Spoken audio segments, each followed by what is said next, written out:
But policing is not like any other job, in my opinion.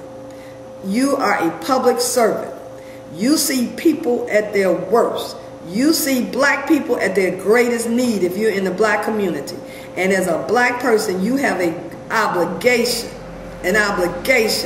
to do everything you can to help and to resolve that. You see people, you could take a person at their lowest level and change their lives because of the authority and the power that you have as a police officer.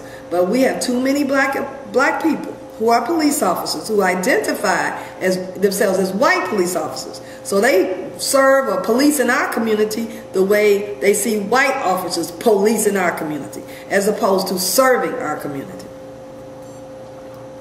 When the viewers read the book, Black Ain't Blue, what will they get? What will they get? Inspired, informed? What are they going to get out of your book, Black Ain't Blue? Well, first of all, Black Ain't Blue is a historical perspective of American law enforcement implicating why black people distrust the police. So cited in the book is a lot of history. It talks about the origin of modern policing in America. It talks about that paradigm that exists between blacks and the policing community. For example, the first organized policing system is the slave patrols. I've been saying this for over 15 years. And so we go back and kind of document how that came about. Now, if the first organized policing system in America is the slave patrols, then if you can really understand that and look at everything in between, then it's quite natural that you're going to see the relationship that we have with the policing system today. It's a direct correlation. What does a policing system do in a society? What is its function?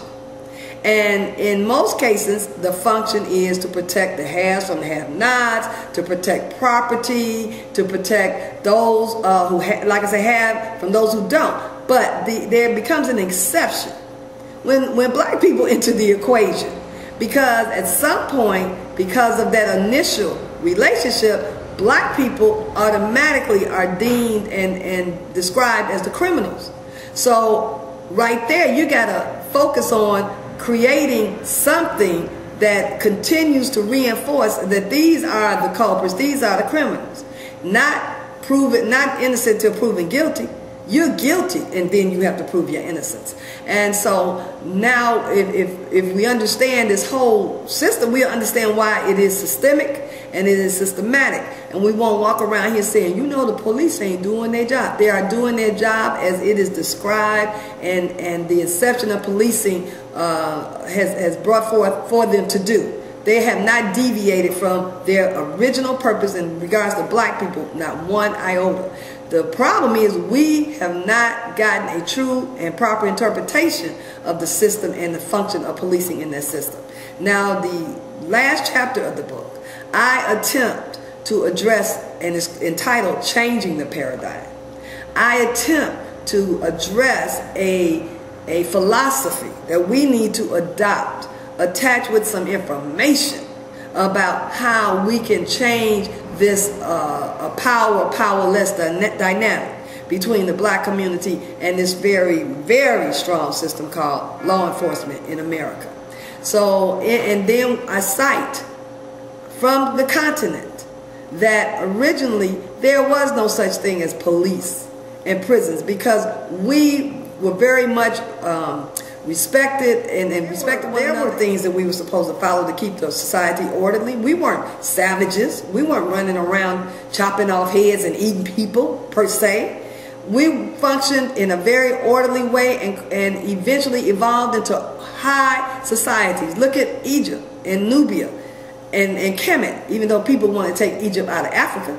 So the point that I'm making is that I try to provide a frame of reference. When you're going to criticize something and you want to create a void, you have to create something to replace that void. So if black people understand one thing, that currently in this system, law enforcement is a public entity, and it should always come under public scrutiny. You're supposed to criticize it. That's one. Number two is that the people are the deciding factor, or the governors or the employers of the police. Now, that doesn't mean you can break all the laws and say, I can do this because I pay your salaries. Again, you have to internalize what are the laws of your community, that will help your community to function in an orderly way. Because that is really all you need the police to do, to help to maintain the public order. And once we do that, we're on our way. So hopefully Black Ain't Blue is just an introduction into us beginning to rethink how we think, to reorder our thinking about policing. And it's not the last book I intend to publish on this subject, but it's written in large print. The chapters are short, and I don't want people to get bogged down with a lot of extraneous information. I try to keep it simple and straight to the point. And with that, I hope that it will do some good, and you can pick up the book and miss this place.